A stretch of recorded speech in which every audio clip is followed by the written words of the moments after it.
Welcome to r/ProRevenge, where this dude gets revenge on a horribly racist and bigoted business owner. Now, a quick word of warning before we get into this one. It does start with a little bit of technical jargon, but the payoff is so worth it. This is one of the most wholesome revenge stories I've read, and I can guarantee you won't regret it if you stick around for the whole thing. How I screwed over a racist, horrible, bigoted business owner, and likely resulted in him going out of business faster. This occurred in a southern state. I won't mention the state because, well, you'll see. I was an account manager for a digital marketing company. We sold lead generation services to business owners to generate leads. One of our key selling features was if you turned on call tracking numbers and recorded phone calls, we'd guarantee you X amount of leads based upon Y spend. And if we failed to meet that, you'd be entitled to partial, or if we really failed, potentially a full refund. Some things quickly to note about advertising. CTN stands for call tracking number. It's a unique number that's assigned to a certain point of advertising that consumers call. This number is only on that piece of advertising. It routes to the business line,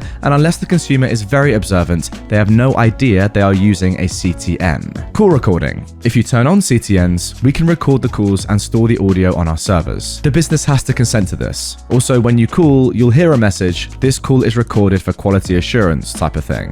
Both of those are required to be eligible for our service guarantee. Storytime Part 1. The lay of the land. The business in question was a small dad and son contracting company with a couple of employees. They primarily focused on smaller jobs such as windows, drainage, finishing, etc. Unfortunately, this business owner was a royal pain in the butt. He went back years and his account was filled with nothing but complaints. Also, there was a strong suspicion that he was racist because his last account manager was black. The business owner, who we will name Scott, refused to ever meet in person with the previous manager. Also, I was white and he had no issues finding the time to sit down with me and tell me how trash our service is. Well, it's coming up to do contract renewal and he says we aren't producing his leads and he wants to put in a claim for failing to meet our service guarantee. I spoke to my manager about this and he said he wants me to listen to his calls, write a detailed report and present my findings to him. The manager is worried this may end up in court due to the dollar amounts involved. Nearly a whole working week of hours later, I probably spent dang near 40 hours on this, and I wrote a detailed 24-page report outlining the results of our advertising. To say I shred this business owner's business practices is an understatement. The report was a straight-up attack on his poor customer service skills, disorganization, inability to execute, and complete and total failure of anything resembling any sense of standard business practices that just make logical sense. I will share with you a few examples of the types of calls I listen to. Small calls where multiple phone calls are truly epic in their total incompetence. Customer 1. This one was a small-time landlord who had 3 different properties that had received a quote from Scott for work. The landlord had accepted Scott's quote and agreed to do business. In one voicemail message, he offered to pay a deposit to start work. Throughout 4 voicemail messages, this poor landlord went from, "Hey, I want to pay you," to "Are you okay?" to "Why the frick aren't you returning my calls?" Yes, I said voicemails. Scott had gone out to this man's properties, quoted his pricing, and then straight up refused to do anything more. Why? I legit got no idea. I called the customer in question and said I was the quality assurance agency and was doing a survey on Scott's performance. The guy ended up paying Scott's competitor about 15% more to do the work and was utterly beside himself on why Scott ignored him. I was also confused. FYI, all my calls were recorded and put into the company records. Customer 2. This one in particular really annoys me. Again, the public housing office called Scott to get a quote on work that involved 25 different homes. Scott was kind enough to answer the phone this time, which ironically was one of the few frickin' times he ever answered the phone. Initially, Scott sounded happy to get such a big, profitable job. Then Scott learned 2 things. It was Section 8 housing, and it was a neighborhood that was black/Hispanic. Immediately upon learning this, Scott informed the housing office that unfortunately he's super booked, not true, and that this area is actually out of his service area, again not true. The housing office was confused and was like, "So you're not interested in bidding?" And Scott said, "No, I'm not," and hung up. He didn't even say goodbye. So I did a quality assurance call to the housing office and the lady was completely confused why Scott wasn't even remotely interested in the job. Luckily for Scott, the lady didn't connect that Scott was a racist idiot because discrimination against a protected class is a crime. Customer 3. It was an overseas phone number from Japan. A service member stayed up late to call Scott during his business hours. This person told Scott he was deployed overseas. Still, over the weekend, someone broke into his home back in the States, where Scott operated out of. He was trying to arrange for a new door. He mentioned this was an emergency as his wife was being forced to stay at a hotel. Scott never returned his calls nor made any effort to contact him on the email he provided, or called the wife, who was local. It was a super easy job that Scott could have done in about an hour or so and made a solid profit. I think that's enough examples. Yes, I completely agree. Remember, guys, that Scott is trying to get a refund from this company because they haven't generated him enough leads, allegedly, whereas clearly we can see from all these examples they absolutely have. Scott is just being lazy and not even doing his job. So then, part 2, review and plan. The actual report at the end said out of the X phone calls, Scott failed to properly service the leads in about 70% of the cases, and that I could keep on going on. Still, I felt that after X number, there was a clear trend that had been established. It wasn't that our service wasn't producing leads for Scott, it was that Scott was a racist, bigoted idiot who everyone freaking hated. Obviously, I said that in more professional language. When I presented the report to my manager, he looked at it and went, "Dang, 24 pages. I asked if it was fine, and he smiled and said, "I got a pretty good idea of what this is going to say." He said he'd review it and get back to me. So a day later, he came to me and said he'd gone over the report. The VP had gone over the report, and he asked what I thought the recommended course of action should be. My recommendation? Remove all discounts, charge Scott total price for our services, and clearly explain to him that our job is to provide him with leads. It's his job to sell those leads. If he can't convert our leads into business, that's not our problem. Scott was getting a 70% discount. Our price was built with discounts in mind. My manager was like, he'll probably cancel. And I asked my manager, and is that a problem? If Scott was going to remain my client, he was going to pay dearly for that privilege. If he wasn't willing to pay, I was very happy to let him walk. My manager smiled and said, nope. Part 3, the meeting. My manager and I called Scott and arranged a meeting. I created a PowerPoint summarizing my findings. About a third of the way through, Scott gives in and tells me to get to the point. I knew this was going to be a heated meeting, so I wanted my manager present both as support and a witness. So I explained to Scott that it's our job to bring him leads and it's his job to sell them. His failure to do that is not our problem. He gets irritable and angry, and my manager backs me up. He goes, fine, I'll renew my contract at the same rate. To which I go, yeah, you see, you didn't let me get to that part. We have new pricing for you. Scott goes, lower?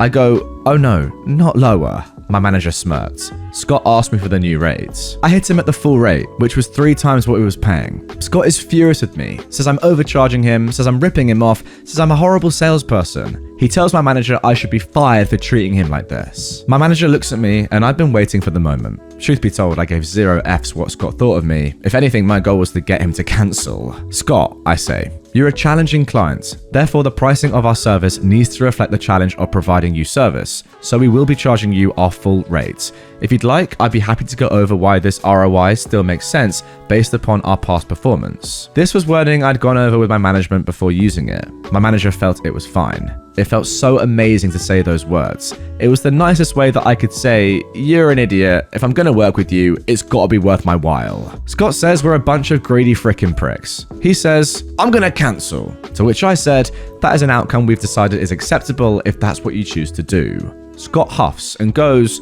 and what about my refund? Dismayed, I go, Scott, we've clearly demonstrated we did our part. The reason why you aren't bringing in sales is because of your company's inability to close on the leads we generate. To which Scott goes, so you're saying I don't know what I'm doing? To which I say, Scott, if you agree to sign at the new rates, I'd be happy to sit down with you and help you free of charge on how to improve your sales techniques and close more of your leads. This is me telling him he doesn't know how to run his business and was very much meant as an insult. Scott goes, nah, F you, I'm calling my lawyer. I go, so I take you're not going to renew? He goes, F no. My manager goes, that's fine. Would you like us to email you our report on your leads? Scott goes, sure, I'll show my lawyer. FYI, we never heard from Scott's lawyer.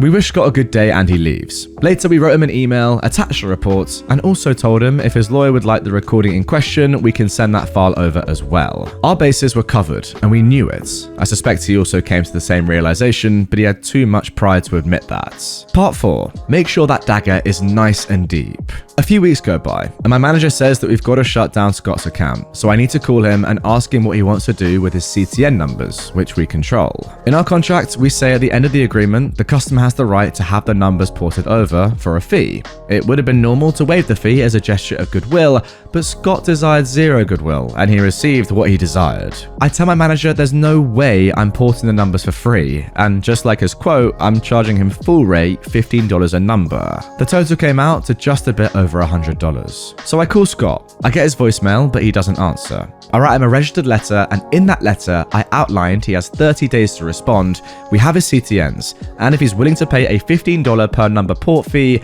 we'll transfer those numbers over to his phone provider. One morning, I woke up to about a dozen hateful text messages in which Scott told me to go frickin' burn in hell. I took that to mean that Scott wasn't interested in porting over his phone numbers, and I reviewed those texts with my manager. We saved those messages and uploaded it to his accounts. So, is that all? Of course not. Part 5. But wait, there's more. So here I was with 7 CTN numbers that had been in service for literally years. Those 7 numbers were saved in Scott's customers' phones, and to many of Scott's customers, those numbers were Scott's number.